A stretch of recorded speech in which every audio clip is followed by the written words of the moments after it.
Te damos la bienvenida a un nuevo audio de la hora silenciosa de Palabra de Vida, donde líderes alrededor del mundo compartirán con nosotros. El día de hoy escuchamos a... Dios te bendiga, qué bueno poder estar juntos una vez más en el tiempo de la hora silenciosa. Mi nombre es Miguel Balbuena, sirviendo al Señor en mi iglesia local aquí en la ciudad de Puerto Plata, República Dominicana, y también a través del Ministerio de Palabra de Vida. Vamos a ir inmediatamente al segundo libro de Samuel, capítulo 12, versículo 15 al 31. Leemos la palabra de Dios de la siguiente manera. Y Natán se volvió a su casa, y Jehová hirió al niño que la mujer de Urías había dado a David, y enfermó gravemente. Entonces David rogó a Dios por el niño, y ayunó David, y entró y pasó la noche acostado en tierra. Y se levantaron los ancianos de su casa, y fueron a él para hacerlo levantar de la tierra, mas él no quiso, ni comió con ellos pan. Al séptimo día murió el niño. Y temían los siervos de David hacerle saber que el niño había muerto, diciendo entre sí: cuando el niño aún vivía, le hablábamos y no quería oír nuestra voz. ¿Cuánto más se afligirá si le decimos que el niño ha muerto? Mas David, viendo a sus siervos hablar entre sí, entendió que el niño había muerto. Por lo que dijo David a sus siervos: ¿ha muerto el niño? Y ellos respondieron: ha muerto. Entonces David se levantó de la tierra, y se lavó y se ungió y cambió sus ropas, y entró a la casa de Jehová y adoró. Después vino a su casa y pidió, y le pusieron pan y comió. Y le dijeron sus siervos: ¿qué es esto que has hecho? Por el niño viviendo aún, ayunabas y llorabas, y muerto él, te levantaste y comiste pan. Y él respondió: viviendo aún el niño, yo ayunaba y lloraba, diciendo: ¿quién sabe si Dios tendrá compasión de mí y vivirá el niño? Mas ahora que ha muerto, ¿para qué de ayunar? ¿Podré yo hacerle volver? Yo voy a él, mas él no volverá a mí. Y consoló David a Betsabé su mujer, y llegándose a ella durmió con ella, y ella le dio a luz un hijo, y llamó su nombre Salomón, al cual amó Jehová, y envió un mensaje por medio de Natán, profeta. Así llamó su nombre Jedidías a causa de Jehová. Joab peleaba contra Rabá de los hijos de Amón, y tomó la ciudad real.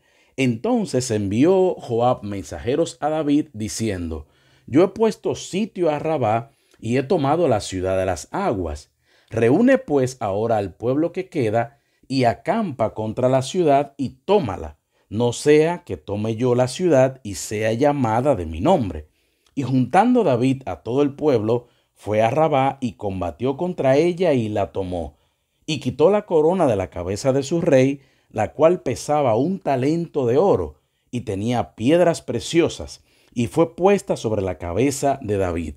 Y sacó muy grande botín de la ciudad. Sacó además a la gente que estaba en ella, y los puso a trabajar con sierras, con trillos de hierro y hachas de hierro, y además los hizo trabajar en los hornos de ladrillos, y lo mismo hizo a todas las ciudades de los hijos de Amón. Y volvió David con todo el pueblo a Jerusalén. Continuando con el relato de esta impactante historia de restauración, después que David pecó contra Dios, tomando a Betsabé, la mujer de Urías, y que ésta entonces da a luz un hijo, y que este hijo finalmente muere, como hemos visto en el relato, y ciertamente la actitud de David al recibir la confrontación del profeta, y cómo entonces David, viendo las consecuencias de su pecado, que por cierto, recuerda que siempre cuando nosotros pecamos contra Dios, siempre vendrán consecuencias. Y la realidad es que no son buenas las consecuencias, son malas consecuencias, pues Dios lo que va a buscar a través de nuestras faltas, cuando vivimos el resultado de ellas, es que nosotros nos volvamos a Dios. Y David estaba enfrentando las consecuencias de su pecado. Lastimosamente, el niño enferma.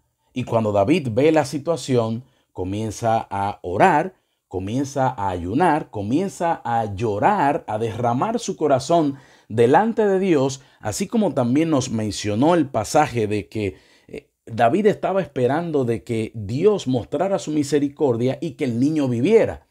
Pero Dios tenía que cumplir lo que ya había dictaminado de las consecuencias del pecado de David que había cometido. Entonces, finalmente el niño muere y David, al enterarse de la situación, cuando los siervos estaban ahí hablando entre ellos y que él se da cuenta de lo que había pasado, los siervos directamente le confirman en el versículo 19 que había muerto. Entonces, lo que a los siervos le llamaba la atención era el cambio de la actitud de David. Pues cuando se entera que el niño había muerto, él se levanta, comienza a comer y cambia de actitud, entendiendo de que ya no había más nada que hacer. Lo primero que vemos aquí es que tenemos que recordar que nuestro pecado siempre tiene consecuencias. Si bien es cierto que nosotros no somos perfectos y que fallamos muchas veces, la realidad es que en nosotros como creyentes el pecado debería ser un accidente, no algo provocado como sucedió con David. Siempre que cometemos una falta, habrá consecuencias e incluso esas consecuencias no solamente las sufriremos nosotros, aún también las personas que nos rodean las sufrirán. En este caso, el niño había muerto, también Betsabé estaba sufriendo las consecuencias de esa falta, pero también David, e igualmente los mismos siervos. Entonces, vemos aquí el cambio de David.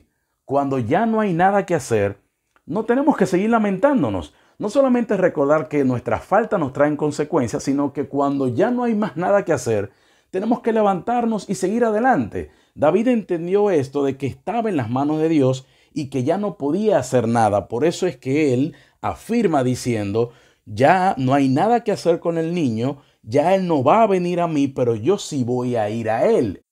Y es que tenemos que entender que cuando no hay más nada que hacer, no hay por qué lamentarnos. Tenemos que seguir adelante. Por eso es que el pasaje termina que Israel está en guerra, está Joab delante allí, ¿no?, de los hijos de Amón, buscando tomar la ciudad real, y David, Joab lo llama para que vaya a la guerra y que él conquiste y que quede como una victoria para David, y él no se queda lamentando allí, sino que se levanta y va a la guerra y logra la victoria y conquista la ciudad. Entonces, aprendemos de este pasaje que si bien podemos fallar, que si bien hay consecuencias, cuando ya no hay más nada que hacer, no hay por qué lamentarnos, tenemos que levantarnos y seguir hacia adelante, siempre mirando hacia la meta, siempre mirando a Cristo. Nosotros podemos fallar en muchas ocasiones, pero tenemos que aprender a levantarnos para seguir adelante, sabiendo que el Señor nos da la oportunidad de restaurarnos, la oportunidad de levantarnos. El enemigo sí quiere que nos quedemos tirados, pero Dios quiere que nos levantemos. No sé cuál es tu situación hoy en día. No sé si tu situación es de victoria o de derrota, pero lo que sí te puedo decir es que nosotros estamos del lado de la victoria y que Dios quiere que nosotros nos levantemos, que sigamos adelante, glorificando y honrando el nombre del Señor. No te olvides, siempre habrán consecuencias que no serán buenas, pero Dios buscará siempre restaurarnos, que vivamos en santidad, que vivamos honrando a Dios. Pero si fallamos, que nos levantemos y sigamos hacia adelante. Que Dios te bendiga. Gracias por escucharnos. Recuerda que este audio no reemplaza tu tiempo a solas con Dios. Te animamos a que escribas tus aplicaciones personales. Hasta mañana.